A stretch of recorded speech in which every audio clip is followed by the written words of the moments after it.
ایک ایسی شخصیت کو دعوت دینے جا رہا ہوں جن سے متعلق میرا خیال ہے کہ ان کی موجودگی نے آج کے اس محفل کی خوبصورتی میں مزید 4 چاند لگانے کا کام کیا ہے۔ پھول مہکیں گے یوں ہی، چاند یوں ہی چمکے گا، پھول مہکیں گے یوں ہی، چاند یوں ہی چمکے گا، تیرے ہوتے ہوئے محفل کو حسین رہنا ہے۔ جن سے میری مراد مدرسہ اسلامیہ راگھو نگر مدھوبنی بہار کے معزز استاد نامور عالم دین فضیلت الشیخ محمد اشفاق سلفی حفظہ اللہ ہیں، جن کا عنوان ہے احیاء سنت میں علامہ محمد ناصر الدین البانی کے کارنامے اور آپ کے بعض امتیازی مسائل۔ شیخ سے ادباً عرض ہے کہ آپ مائک پر تشریف لائیں، یہ مائک آپ کا انتظار کر رہا ہے۔ الحمدللہ والصلاة والسلام علی رسول اللہ وعلى آله وأصحابه ومن اهتدى بهداه أما بعد،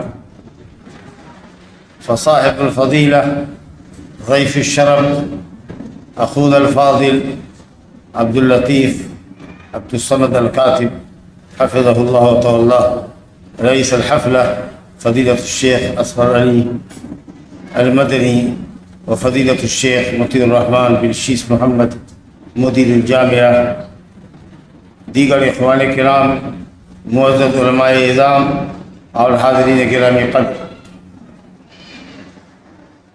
حضرت الامام المحدث الفقیہ الفرید الامام الزاہد ناصر الدین و ناصر السنہ وقامع البدع والداعی الی اللہ علی ہدی و بصیرہ، الشیخ الکبیر الشہیر فی الدنیا کلہا محمد ناصر الدین ناصر السنہ الالبانی رحمہ اللہ، المتوفى عام 1420۔ ان کے تعلق سے یہ سیمینار جامعۃ الامام الالبانی بریان ضلع اتر دیناجپور منعقد کر رہا ہے، اور یقیناً اس کا حق ہے کہ وہ اسلام کی عظمت پر جب بھی کیچڑ اچھالا جائے اس کا دفاع کرے۔ میں کچھ زیادہ طولانی تمہید نہیں پیش کرنا چاہتا ہوں۔ مجھے لگتا ہے کہ سب سے اچھی گواہی ایک خبیر اور ایک علیم شخص کی، ایک خبیر اور علیم شخص کے متعلق ہے، وہ الامام شیخ الاسلام والمسلمین سماحت الشیخ عبدالعزیز بن باز رحمہ اللہ، یشہد فی المحدث الالبانی ناصر الدین ناصر السنہ، یقول سماحت الشیخ شیخ الاسلام امام العصر: ما رأیت تحت ادیم السماء عالما بالحدیث فی العصر الحدیث مثل الشیخ العلامہ محمد ناصر الدین ولا ہی کبھی۔ شیخ عبدالعزیز بن باز رحمۃ اللہ علیہ جو بجا طور پر اس زمانے کے امام تھے، اور میری یہ تعبیر ہے، میں نے کسی اور سے سنی نہیں ہے، میں نے عرب کے کئی مشائخ کے سامنے کہا کہ مجھے شیخ ابن عثیمین اور شیخ ابن باز کے درمیان اگر کہا جائے فیصلہ کیجئے تو میں کہتا ہوں کہ شیخ ابن باز ہوا ابن تیمیہ ھذا الزمان، والشیخ محمد صالح العثیمین ہوا ابن قیم ھذا الزمان۔ فأعجب بهذه الكلمة۔ ان حضرات کی گواہیاں شیخ کے تعلق سے، شیخ البانی کے تعلق سے موجود ہیں، اور فضیلت کے لیے اتنا ہی کافی ہے کہ وقت کے ایک امام نے، وقت کے ایک فقیہ نے، اور ان سب کے استاد شیخ محمد ابراہیم آل الشیخ نے کہا کہ ہوا رجل السنہ، رجل الحق، مقاوم البدع۔ شیخ محمد بن ابراہیم کہتے ہیں۔ شیخ ابن عثیمین فقیہ عصر کہتے ہیں بہت کم اتفاق ہوا ہے ہمارا شیخ البانی کے ساتھ ملنے جلنے کا، لیکن جتنی مختصر مجلس ہم نے اٹینڈ کی ہے، اس میں میں نے محسوس کیا ہے کہ آدمی شدید الاتباع بالسنہ وشدید المحاربۃ للبدعہ، یقول الشیخ محمد صالح العثیمین. وقرأت بعض كتبه فوجدت فيه علما جما وخاصة ما يتعلق بالحديث. هذا ما يقوله الشيخ محمد صالح العثيمين. ووالله إني لا أتذكر الآن ما قاله العلامة عبد الله الدويش، محدث عالم محدث سعودی، جو صرف 39 سال کی عمر میں انہوں نے وفات پائی. 1373 میں مولود ہے ان کا، 1909 کے اندر انتقال ہے. شیخ عبداللہ بن احمد محمد بن احمد بن محمد الدویش السبیعی المتوفى 2009 من الہجری، 2009 میں ان کا انتقال ہوا ہے، 37 سال کی جوانی میں. اور انہوں نے کتاب لکھی ہے تنبیہ علی تصحیح ما ضعفہ الالبانی. رد بھی لکھا ہے شیخ البانی پر کہ جن حدیثوں کو شیخ البانی نے ضعیف کہا ہے، میری تحقیق میں وہ حدیثیں صحیح ہیں. وہ یہ کہتے ہیں کہ واللہ ما جاء بعد الامام السیوطی اکثر تالیفا وادق تالیفا من الشیخ الالبانی. 400 سال کی تاریخ میں 400 قرون مضت ما جاء مثل الشيخ الألباني في كثرة الكتابات والتاليفات ودقة التاليفات ودقة التحقيق بعد السيوطي الذي كان يزيد تاليفاته على أكثر من 600 وكان 60 عمرا. موضوع ہے یہاں دو شق پر، موضوعی مشتمل على شقين: سنن الأحياء الألباني ومسائل تفرد بها الألباني رحمه اللہ. اور آپ دیکھ رہے ہیں کہ یہ دونوں دو موضوع ہیں اور وقت 15 منٹ ہے اور میرے پاس کوئی تحریر نہیں. میں جو بولوں گا اپنے ذاکرے سے بولوں گا. تو شیخ البانی رحمۃ اللہ علیہ کا جہاں تک سنن کے احیاء کا تعلق ہے تو انہ خلق فی الدنیا للحدیث وان شاء اللہ خلق فی الآخرۃ للجنہ كما قال قائل هذا في مدح وثناء الامام ابی داؤد السجستانی. جتنی حدیثوں کی انہوں نے تخریج کی ہے، تصحیح اور تحقیق کی ہے، صحیح حدیثوں سے امت کو باخبر کیا ہے، ضعیف حدیث سے امت کی تحذیر کی ہے. هذا هو احیاء السنہ فی اول درجہ، کہ امت صحیح حدیثوں کو اختیار کرے اور ضعیف حدیثوں سے دامن بچائے. اور ماشاء اللہ عامل بالسنت تھے، چھوٹی سے سنت اللہ لحق الاصابع، اس سنت پر عمل کرتے تھے اور لوگوں کو مجلس میں کہتے تھے الى اس قدر معمولی سنتوں کا بھی وہ اہتمام کرتے تھے. فقال شیخ رحمہ اللہ شدید الغلو بالسنہ والاتباع بالسنہ والعمل بها. سنت کا جہاں تک تعلق ہے میں صرف اشارے دوں گا کیونکہ وقت مختصر ہے.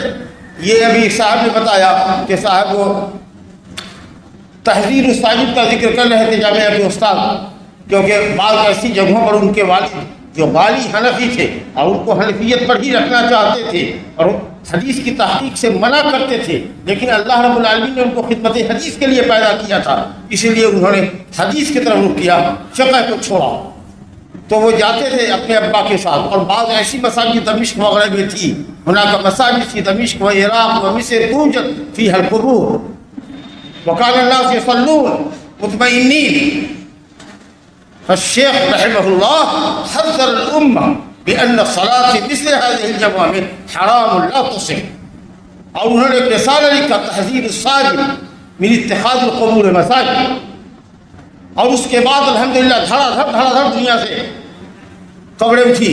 میں خود 3 ایسی مسجدوں کو جانتا ہوں اپنے علاقے میں، ہونا کہ صلاح مساجد کی مناطق کی كانت توجد فيها القبور عديدة أخرجتها بعد هذا الكتاب ولله الحمد. وطلبت من الشيخ بن باز رحمه الله فتوى نفس الفتوى بينت للناس وهم رضوا بهذا وقد نبشوا القبور ونقلوها إلى المقبرة العامة ولله الحمد. دوسری جو سنت شیخ نے کی ہے صلاۃ التراویح کے تعلق سے ہم سب جانتے ہیں کہ یہ 20 رکعت 23 رکعت 36 رکعت 40 رکعت صلاۃ التراویح. شیخ نے امت کو پلٹنے کی تلقین کی کہ 11 رکعت رسول اللہ صلی اللہ علیہ وسلم کما فی حدیث عائشہ ما کان یزید فی رمضان ولا فی غیرہ علی 11 رکعت. اس سنت کی طرف آؤ. اس کے بعد 11 نمازوں کے پڑھنے کو شیخ نے صلاۃ الرغائب سے تعبیر کیا. اگرچہ یہ موقف علماء اہل حدیث کا ہندوستان میں بھی نہیں تھا اور علماء عرب کا بھی نہیں تھا. وہ کہتے تھے کہ 11 رکعت افضل ہے, لیکن اگر کوئی بلا تحدید رکعات اگر کچھ پڑھتا ہے تو ھذا من باب الجواز. لیکن شیخ رحمہ اللہ اس معاملے میں اتنے سخت تھے کہ وہ 11 اور 13 رکعت سے زیادہ پڑھنے کے قابل نہیں تھے اور قائل نہیں تھے. اور الحمدللہ یہ ان کی جذبہ اتباع سنت پر آپ اس کو محمول کیجیے. چاہتے تھے کہ لوگ انہی رکعتوں کا اہتمام کریں جو نبی صلی اللہ علیہ وسلم سے ثابت ہے. اسی طریقے سے بہت سارے لوگ شہروں میں آج بھی الناس عامۃ الناس یصلون صلاۃ العیدین فی الجوامع فی المساجد, کہتے ہیں مصلی سے باہر اس لیے جائیں کہ مسجد چھوٹی پڑے اس لیے کھڑے, جبکہ نبی صلی اللہ علیہ وسلم کان یصلی العیدین فی المصلی ما صلی فی المسجد الا مرہ واحدہ. ایک ہی مرتبہ آپ نے پڑھا ہے جب کان جو ممطرا بارش کا سما تھا, اس کے بعد ہمیشہ آپ عیدگاہ میں نکلے.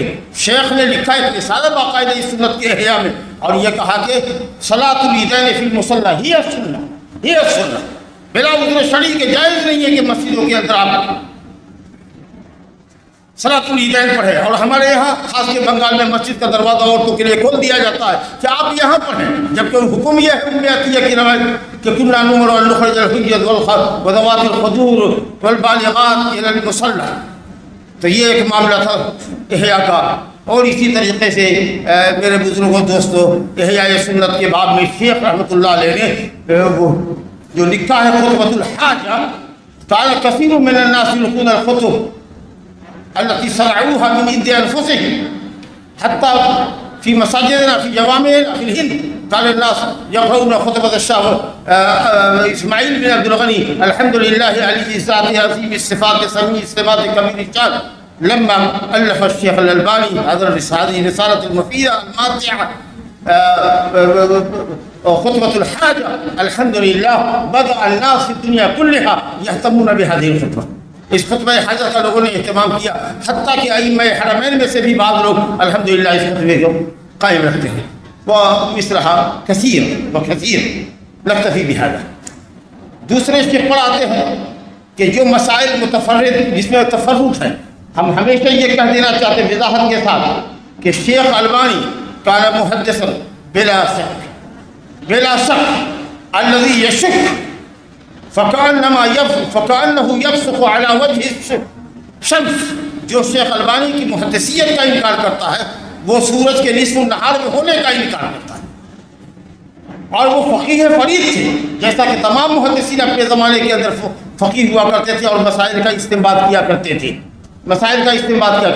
فقیہ تھے وہ.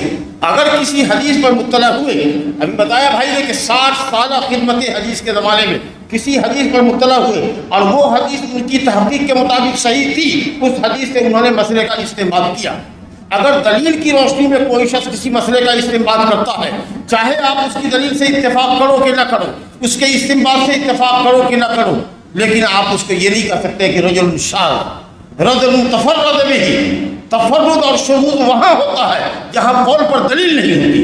جب دلیل موجود ہے, اور شیخ البانی کے قول کہ ما قلت قولا ليس فيه سلف ما قلت قولا في حياتي ليس لي فيه سلف, میں نے زندگی میں کبھی کوئی ایسا فتویٰ نہیں دیا جس میں مجھ سے پہلے کسی نے فتویٰ نہ دیا ہو. تو ہم یہ کہنا چاہتے ہیں کہ امام ابو حنیفہ رحمۃ اللہ علیہ نے سینکڑوں مسائل صحیح حدیث کے خلاف دیے, یا تعبیر صحیح کر کے اگر بولیں تو سینکڑوں مسائل میں انہوں نے سینکڑوں مسائل میں حدیث صحیح کی خلاف ورزی ہوئی ہے. امام ابن ابی شیبہ نے باب قائم کیا ہے, باب الرد علی الحنیفہ فی المسائل التي خالف فيها الاحادیث. کیوں نہیں امام ابو حنیفہ کو شذوذ کا اور تفرد کا آپ الزام لگاتے ہو؟ امام لیث بن سعد کہتے ہیں کہ 70 مسائل کی فہرست ہم نے امام مالک کو بھیجی اور کہا کہ آپ نے اس مسئلے کے اندر تفرد اختیار کیا ہے. لماذا لا تسميه الدنيا بأن مالك تفرد في هذه المسائل. امام شافعی کے یہاں تفردات ہیں. امام احمد کا مذہب اقرب المذاہب الى السنہ مذہب الامام احمد, ويوجد فيها ايضا مسائل متفرد بها الامام. لماذا لا تسمونه البانی هو الذي تفرد, البانی هو الذي شذ؟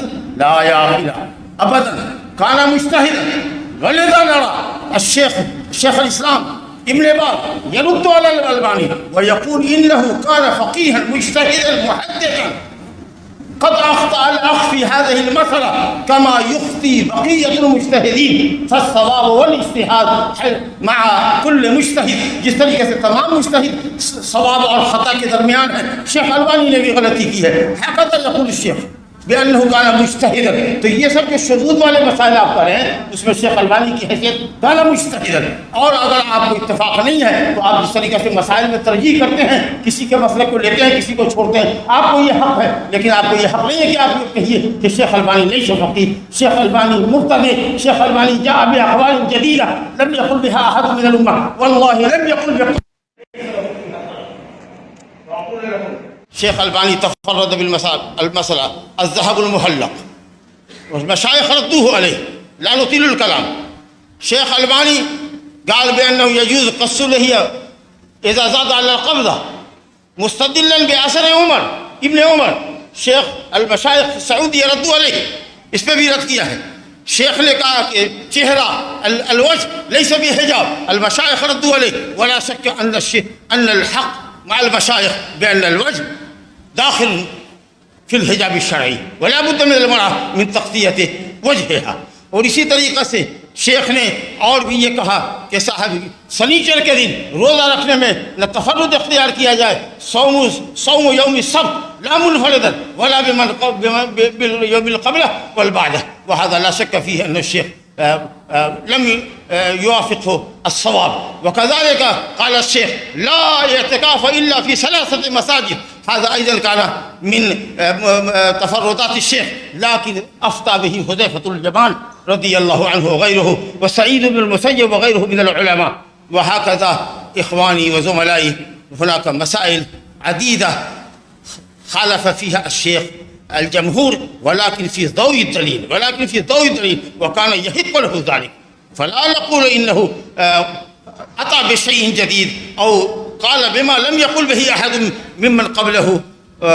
فرحم الله الشيخ ورحم الله كل من قدر وعرف قدر الشيخ. اور میں یہ کہہ دوں کہ شیخ البانی کو اللہ نے ان کی زندگی میں قبولیت عطا فرمائی. الشیخ الالبانی قد رزقه الله في حياته القبول. كان يطبع له كتاب وجاء يجي في السوق، وأول ما يباع كتابه في الدنيا كلها هو كتب الألباني. كان يشتري كل مؤيد وكل مخالف ليرى ما فيه من الدرر الثمينة. اور ان کی مختصر زندگی میں عدت طبعات ان کی زندگی میں ہوتی تھی. اللہ نے حیات جاویدانی عطا فرمائی. کچھ لوگ کہتے ہیں کہ البانی کو کوئی حق نہیں ہے. لا يحق للألباني أن يصحح الحديث وأن يضعف الحديث. أقول لكم ما الذي أعطى هذا الحق لابن حجر؟ ما الذي أعطى هذا الحق للزائلعي؟ ما الذي أعطى هذا الحق لملا علي قاري؟ ما الذي أعطى الحق للحاكم؟ الذي أعطى الحق لكل هؤلاء هو الذي أعطى الحق للألباني أن يصحح الحديث ويضعف الحديث. ما دام عنده الطرق، ما دام عنده معرفة تامة من الطرق، ما دام عنده معرفة برواة الرجال، ما عنده يعرف بمصطلح الحديث، فيحق له ويحق للآخرين أن يضعف حسب القواعد المحدثية، حسب قواعد أهل الحديث. تو جو لوگ انکار کرتے ہیں کہ شیخ البانی کو یہ حق نہیں دیتا ہوں، آپ کی صنعت کے شیخ البانی مستحق نہیں ہے. آپ جیسے فقیہ حنفی مقلد چپیدی کے شعبے، ان کی کیا حیثیت ہے امام البانی کے سامنے اور امام العصر امام ابن باز کے سامنے اور فقیہ العصر علامہ ابن عثیمین کے سامنے آپ کی کیا حیثیت ہے؟ رہے نام اللہ کا اور رہے نام اہل سنت والجماعت کا. ھذا وباللہ التوفیق وصلی اللہ علی نبینا محمد وعلی آلہ وصحبہ اجمعین. اے وقت ٹھہر جا کے ذرا اور بھی سن لیں، اے وقت ٹھہر جا کے ذرا اور بھی سن لیں، لمحے یہ بار بار میسر نہیں ہوتے. ان قیمتی کلمات کے لیے دل کی گہرائی سے آپ کا شکر گزار ہوں. اسبغ اللہ علیکم النعم وازال عنکم النقم.